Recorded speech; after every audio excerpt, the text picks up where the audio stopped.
Sri Vidya International University for Vedic Science, Convocation 2026, 11th April 2026, Saturday.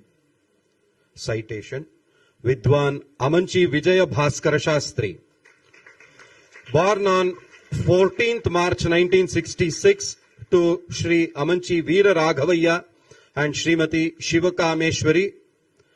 Shastri, under his father's able guidance, studied Krishna Yajurveda and Smartha Vaidikagama Prayogas.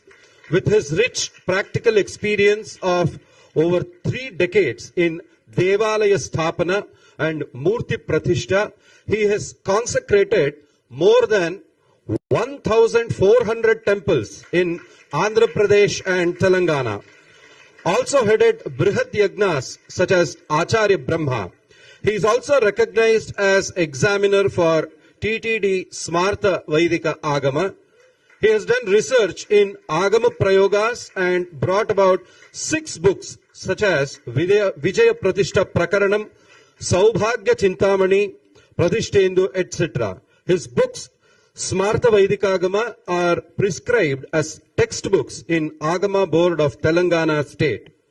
The university is pleased to confer the honorary doctorate degree to Vidwan Amanchi Vijaya Bhaskara Shastri ji.